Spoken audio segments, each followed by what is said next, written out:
Hi everyone, उपनिषद आयुष के YouTube channel में आपका स्वागत है। आज का हमारा टॉपिक डिस्कशन के तहत आज का टॉपिक रहेगा विनियामक निकाय मतलब रेगुलेटरी बॉडीज़। ये टॉपिक आपके लिए मेनली पॉलिटी, गवर्नेंस और सोशल जस्टिस के एस्पेक्ट से काफ़ी इम्पोर्टेंट होने वाला है। Governance, polity and social justice. तो मेनली टॉपिक हमारा उसी तरीके से कवर होगा। पहले हम इसकी जानकारी प्राप्त करेंगे, फिर इसकी उपलब्धियाँ, फिर कमियाँ और फोर्थ पार्ट पे हम सुझाव का डिस्कशन करेंगे कि कैसे हम इसकी कमियों को दूर कर सकते हैं।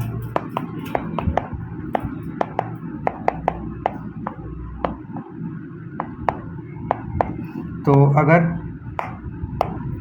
विनियामक निकायों का परिचय देखें तो यह मूलतः अमेरिकी कॉन्सेप्ट है। आप देखोगे अमेरिका में 1887 में अंतर्राष्ट्रीय वाणिज्य आयोग की स्थापना होती है,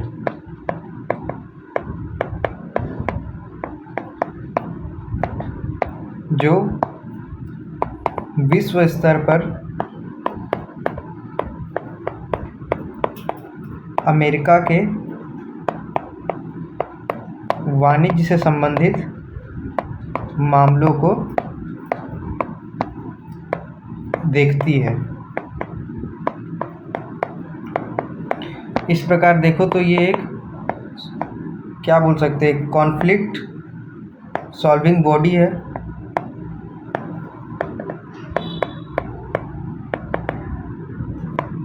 कॉन्फ्लिक्ट सॉल्विंग बॉडीज, जैसे देखो ये एक ऐसे बॉडीज होते हैं जो किसी विशिष्ट क्षेत्र से संबंधित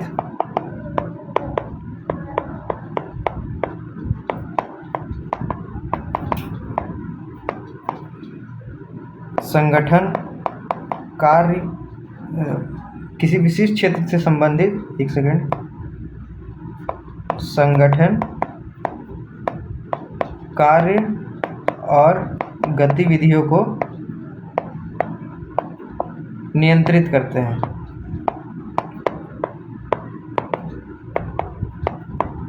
जैसे आप देखो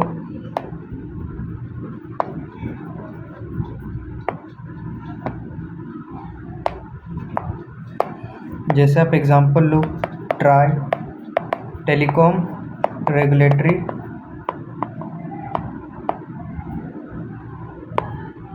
अथॉरिटी ऑफ इंडिया। ये दूरसंचार क्षेत्र से संबंधित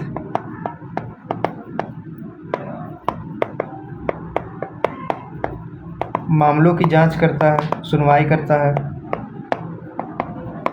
फिर आप देखो सेबी हो गया, security exchange board of India. ये स्टॉक मार्केट से संबंधित मामलों की सुनवाई करेगा। हमारा हो गया इरडा, जो क्या इंश्योरेंस से संबंधित मामलों की जांच करेगा और विवादों को निपटाएगा।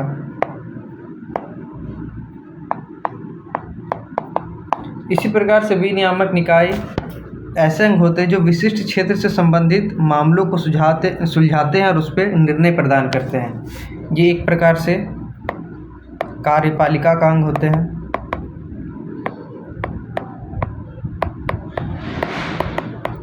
परंतु कार्य तीनों अंगों का करते हैं। देखते हैं कैसे। कार्य तीनों अंगों का करना, तो हम देखते हैं कैसे, क्योंकि ये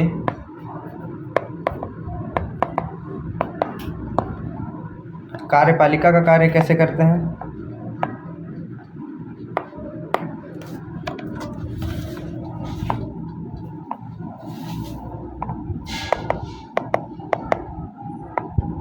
जैसे ये किसी विशिष्ट क्षेत्र से संबंधित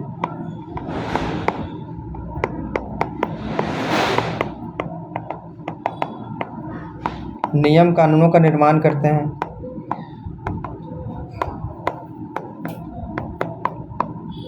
जो मेनली कार्यपालिका का कार्य है।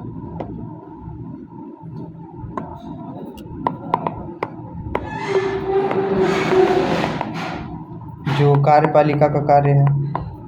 फिर देखो ये विधायिका के कार्य कैसे, विधायिका कैसे है।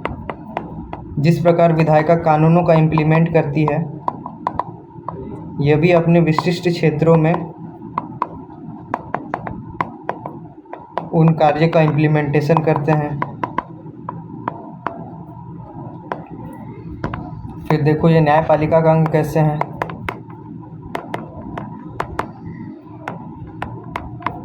जैसे न्यायपालिका विवादों का समाधान करती है, वैसे ही ये भी विवादों का समाधान करते हैं। मतलब सेम। इस प्रकार से देखिए तो ये होते तो मेनली कार्यपालिका का अंग है, पर कार्य तीनों अंगों का करते हैं। तो ये हो गया इसका परिचय कि ये क्या है। फिर देखो ये एक स्वतंत्र नियामकीय आयोग कैसे है। रेगुलेटरी बॉडीज एस स्वतंत्र नियामकीय आयोग। तो मेनली देखो पहले तो ये राष्ट्रपति के हस्तक्षेप से मुक्त है।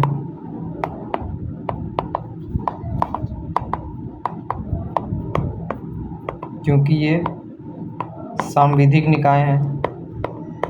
ये इम्पोर्टेंट पॉइंट है, आपको याद करना है, याद रखना है कि ये सांविधिक निकाय है। फिर देखो यह नियंत्रण करते हैं किसे, अपने विशिष्ट क्षेत्रों को। जैसे ट्राई है वो दूरसंचार क्षेत्र को नियमित करेगा। फिर देखो ये बहुसदस्यीय निकाय हैं।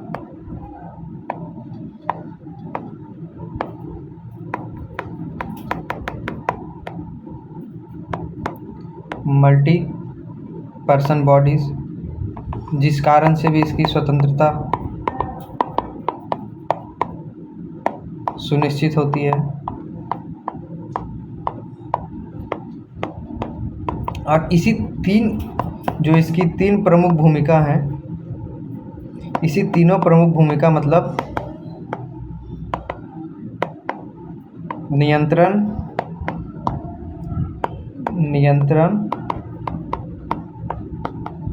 स्वायत्तता और बहुसदस्यता के कारण इसे गवर्नमेंट का फोर्थ पिलर कहा जाता है।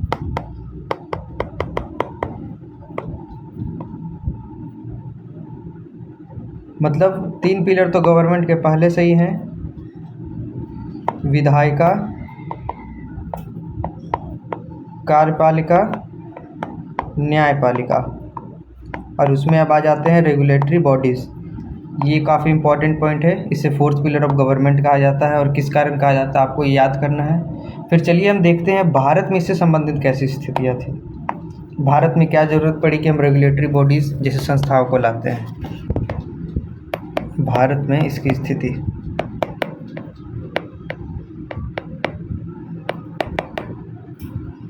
देखो भारत में जब एलपीजी की नीतियाँ आती है, कब 1991 में,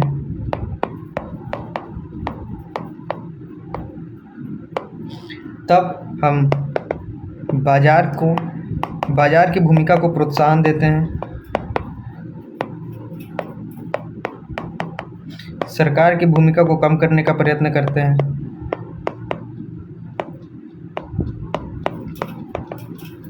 और प्रतिस्पर्धा को मतलब कंपटीशन को बढ़ावा देते हैं।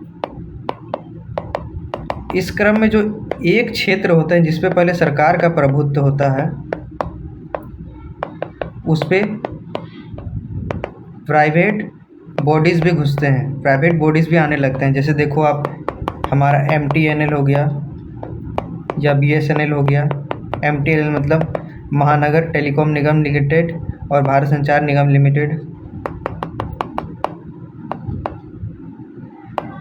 इसमें पहले मात्र सरकार ही थे जो निवेश कर सकते थे, पर अब देखो जब हमने लिबरलाइजेशन और प्राइवेटाइजेशन और ग्लोबलाइजेशन की नीति अपनाई, तब प्राइवेट कंपनियों के तहत एयरटेल आया, अभी देखो जियो है, VI है, ऐसी और कई सारी कंपनियां थी जो LPG की नीतियों के तहत भारत में आती है,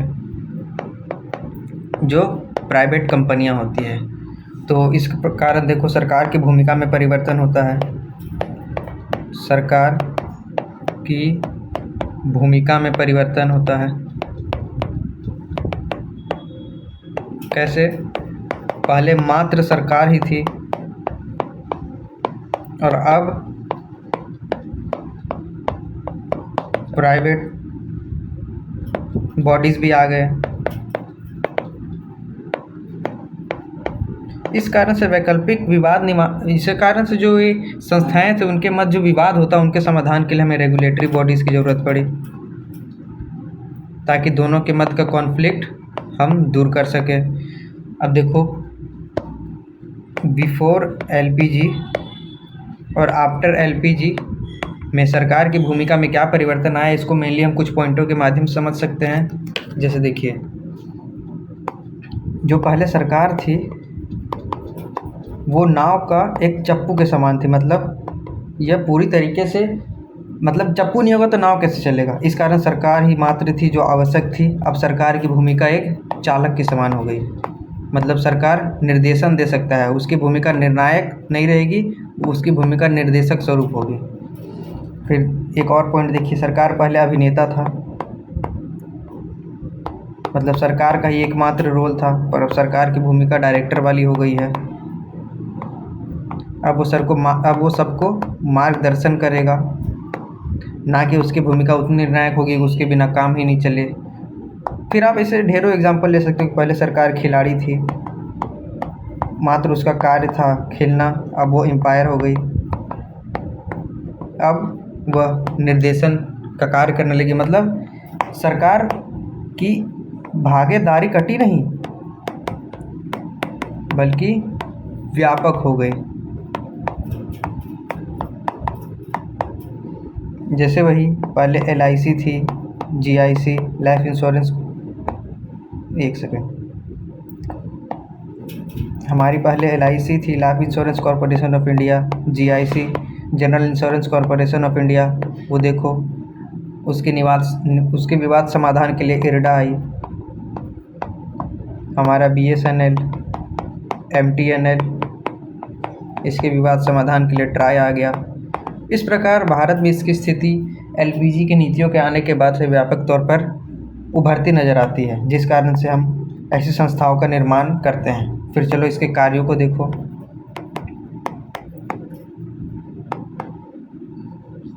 मेनली LPG की नीतियाँ किस लिए थी? जनता के लिए। तो ऐसी संस्थाओं का निर्माण भी किया गया था जनता के हित संरक्षण के लिए।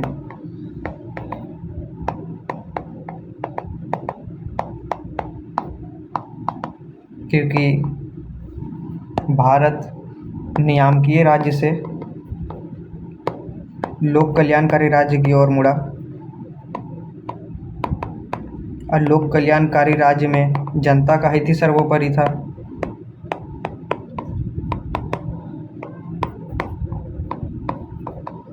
इस कारण से इन्होंने जनता के हितों का संरक्षण का कार्य किया, हित संरक्षण का कार्य किया। फिर देखो,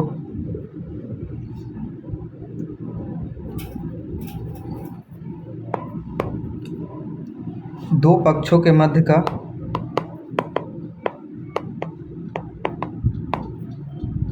विवाद समाधान संस्था स्वरूप कार्य करना। जैसे अगर एयरटेल और जियो के मध्य कोई कॉन्फ्लिक्ट होता है तो सुलझाने के लिए TRAI आएगा। या कोई इंश्योरेंस कंपनी के मध्य कॉन्फ्लिक्ट होता है तो सुलझाने इरडा आएगी। इस प्रकार से इनके क्षेत्राधिकार विशिष्ट हुए। फिर देखो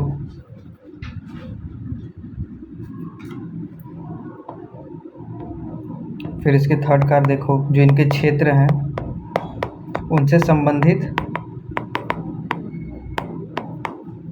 नीतिगत मामलों में ये सरकार की परामर्शदात्री संस्था स्वरूप है। मतलब ये सरकार को परामर्श देती है कि नीतियाँ कैसे बने ताकि ये जनता केंद्रित हो।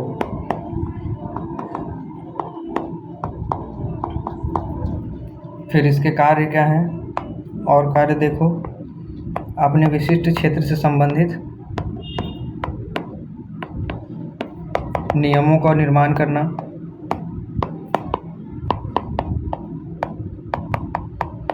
इस प्रकार से इसके बहुत सारे कार्य हैं। तो अब चलो इसकी कमियों की ओर जाते हैं कि रेगुलेटरी बॉडीज़ की क्या कमियां हैं।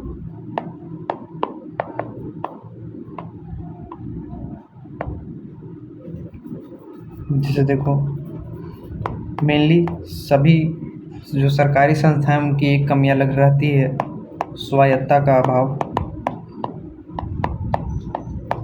क्योंकि इनकी सरकारी निर्भरता बहुत है। सरकारी निर्भरता के कारण स्वायत्तता अभाव कम रहता है इनका। और जब सरकारी निर्भरता ज़्यादा है तो राजनीतिक हस्तक्षेप भी ज़्यादा होगा।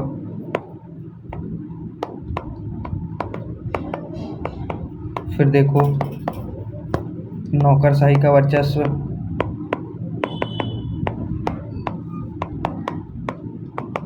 ट्रा या इरडा जैसी संस्थाओं या अन्य रेगुलेटरी बॉडियों की संस्थाओं के चेयरमैन आपको आईएएस अफसर ही दिखेंगे।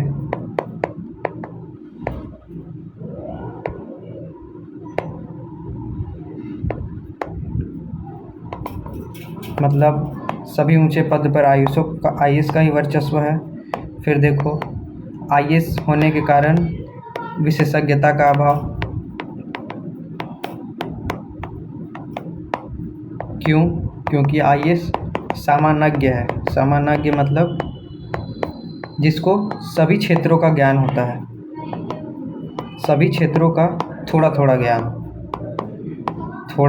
थोड़ा ज्ञान, जबकि इस पे एक विशिष्ट क्षेत्र का विशेषज्ञ व्यक्ति की ज़रूरत है, तो ये इसकी कमी हो जाएगी। फिर देखो प्रशिक्षण का अभाव। सरकारी निर्भरता किस पर आपको दिखेगी? पैसे की निर्भरता ही सबके लिए आवश्यक होती है, तो वित्तीय सरकारी निर्भरता इसकी कमी हो जाएगी। फिर देखो ऐसे जो संस्थाएं हैं जो एक मुद्दे से संबंधित कई सारी संस्थाएं हैं, उनके मध्य आपको ओवरलैपिंग की समस्या दिखेगी। जैसे देखो इरडा और सेबी के मध्य जो विवाद हुआ था, जिसमें मुख्यतः ये था कि जो इंश्योरेंस कंपनी का जो पैसा था वैसे उसे ये स्टॉक मार्केट पर लगाते थे, और इनका कहना था कि पैसा अगर इनका है तो स्टॉक मार्केट में का रेगुलेशन भी यही करेंगे। मतलब अपने पैसे को ये कहाँ लगाएंगे, कब निकालेंगे, इसका रेगुलेशन सेबी ना करके ये स्वयं करेंगे। देखो ये ओवरलैपिंग की समस्या हो गई। फिर देखो जवाबदेही की समस्या।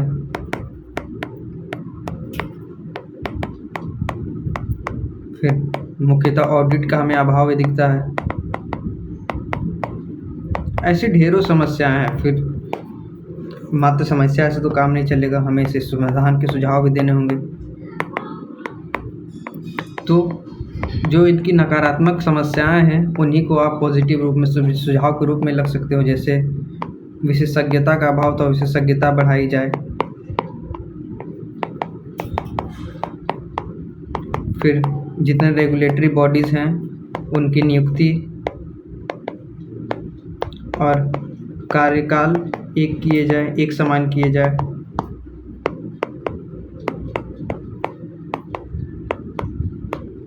प्रशिक्षण का अभाव तो प्रशिक्षण दिया जाए। लास्ट में हमने देखा सोशल ऑडिट की कमी थी, तो सोशल ऑडिट और मूल्यांकन किया जाए।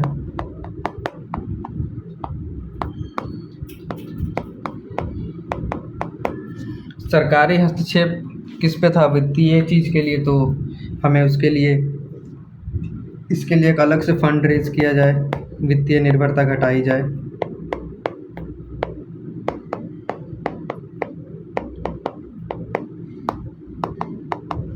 फिर देखो, इसकी नियुक्ति प्रक्रिया में दोष था, तो नियुक्ति प्रक्रिया पारदर्शी की जाए। नियुक्ति प्रक्रिया पारदर्शी हो। फिर आप देखो और क्या एग्जाम्पल ले सकते हो। हाँ, सेकेंड ARC में जो पुंछी आयोग ने जो सुझाव दिया था,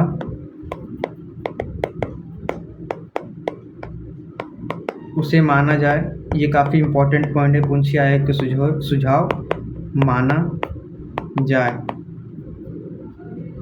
तो चलो हम वो भी डिस्कस करते हैं कि सेकेंड ARC की रिपोर्ट ने क्या सुझाव दिए थे। क्या ये काफ़ी इम्पोर्टेंट होने वाला है, सेकेंड ARC के सुझाव।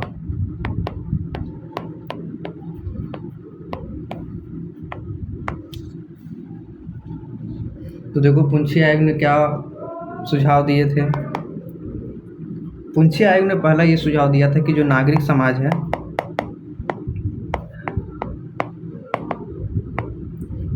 उनकी भूमिका को प्रोत्साहित की जाए।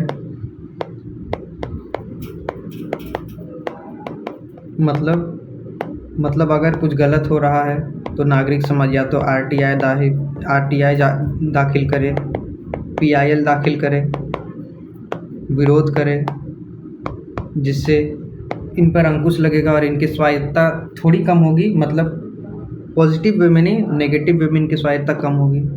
फिर देखो, नियुक्ति और निष्कासन जैसे शर्त हैं, इस पे स्थिरता लाई जाए।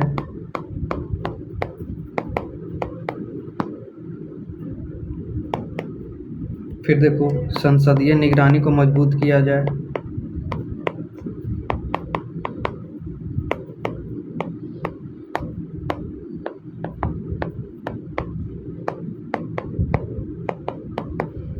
इस प्रकार से हमारा जो सेकेंड ARC की रिपोर्ट है, उसने भी बहुत सारे सुझाव दिए थे। और हाँ, जो कानून है मौजूदा, उनकी समीक्षा की जाए और वैसे कानून जो आवश्यक नहीं है, अनावश्यक को समाप्त किया जाए। तो ये है मेनली पॉइंट्स। आप चाहो तो इसका स्क्रीनशॉट ले सकते हो।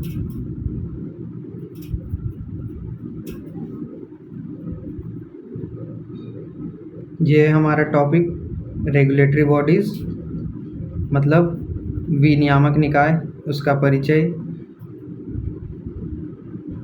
उसकी उपलब्धियाँ, कमियाँ दूर करने के उपाय और भारत में इसकी आवश्यकता क्यों पड़ी। ये टॉपिक मेनली, जैसे कि आपको स्टार्टिंग में बताया, आपके पॉलिटी, गवर्नेंस और सोशल जस्टिस के एस्पेक्ट से काफ़ी इंपॉर्टेंट होने वाले हैं। आप अपने PYQ GS पेपर 2 के PYQ को देखोगे तो काफ़ी सारे क्वेश्चन इस टॉपिक से आपको मिलेंगे।